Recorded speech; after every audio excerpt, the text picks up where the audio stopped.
Amis potterés des roulistes en tout genre, soyez les bienvenus dans cette première vidéo de Brevi Tempore, vidéo dans laquelle je traite de questions ou d'un thème particulier pour Harry Potter jeu de rôle.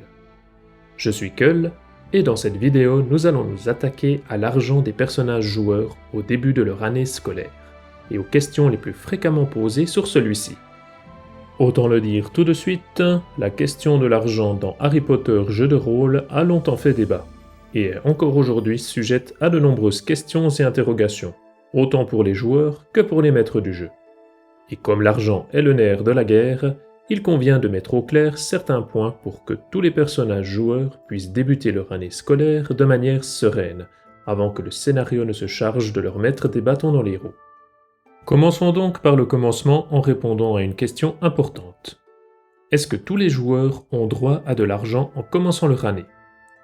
La réponse est oui, mais c'est la quantité d'argent qui va grandement varier en fonction du milieu social de votre personnage, des avantages et désavantages choisis, et du coup de pouce ou croche-patte du destin obtenu. Maintenant que ce point est éclairci, répondons à la seconde question la plus posée, à savoir, quelle quantité d'argent est possédée par un sorcier lorsqu'il débute son année scolaire ? Même si vous trouvez cette réponse dans la base, profitons de cette vidéo pour faire un petit rappel. Ce n'est jamais inutile. Le plus simple reste encore de comparer les différentes possibilités par rapport à un élève standard, c'est-à-dire un élève qui n'a aucun avantage, désavantage, coup de pouce ou croche-patte du destin qui influence la somme d'argent possédée en début d'année. Un élève standard possède 15 galions en début d'année. Un élève avec l'avantage riche en possédera 50, alors qu'un élève qui aura pris le désavantage fauché n'en possédera que 8. Finalement, un élève avec le coup de pouce du destin fortuné en possédera 100, alors qu'un élève avec le croche-patte du destin pauvre n'en possédera que 5. Les différences sont donc assez conséquentes entre un élève pauvre ou un élève fortuné qui possédera 20 fois plus d'argent en début de partie. Bien, maintenant que les deux questions les plus posées ont trouvé leur réponse, il nous reste à savoir quoi faire de cet argent. Et c'est là qu'une dernière question arrive. Doit-on utiliser cet argent pour payer les fournitures scolaires avant le début d'année ? Si vous vous posez cette question, je vous encourage à tenter un petit calcul en essayant de déterminer le prix des fournitures scolaires de première année. Vous verrez rapidement que les livres à eux seuls dépassent largement la somme allouée à votre jeune sorcier. Impossible donc d'inclure les fournitures scolaires dans cet argent fourni à votre élève, sans quoi il serait endetté avant même d'avoir commencé sa scolarité. On a connu mieux comme début. Pour cette raison, les fournitures scolaires sont considérées comme payées par la famille, les tuteurs ou toute autre personne responsable de l'élève. Bien entendu, plus la famille est pauvre et plus ses fournitures risquent d'être de seconde main.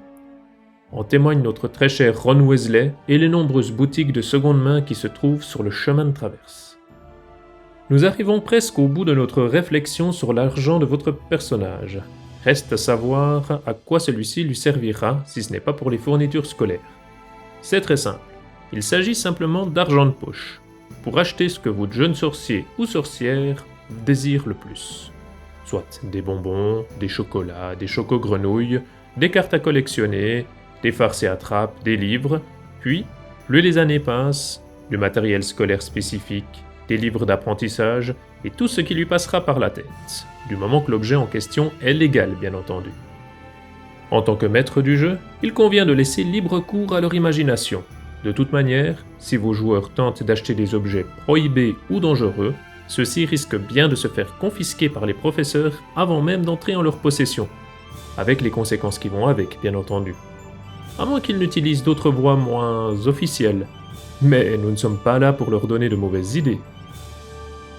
Vous voilà désormais devenus des as de la dépense. Il ne reste plus qu'à sélectionner ce que vos personnages achèteront au cours de leur année scolaire et dépenser galions et autres mornies en votre possession pour vous faire plaisir.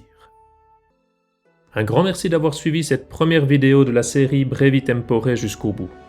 J'espère que ce nouveau concept vous plaît. N'hésitez pas à laisser vos questions en commentaire, à liker et partager cette vidéo, et à nous suivre sur les réseaux sociaux si ce n'est pas déjà le cas. Comme toujours, n'oubliez pas de vous abonner et d'activer la cloche pour ne rien rater de nos nouvelles vidéos et contenus. Vous pouvez également nous rejoindre sur notre Discord en lien dans la description pour prolonger l'aventure. Ou nous soutenir via notre Ko-fi par un petit don qui nous aide à nous développer et à vous proposer du contenu de qualité. C'était Keul pour Geekit, que la passion vous guide et vous accompagne.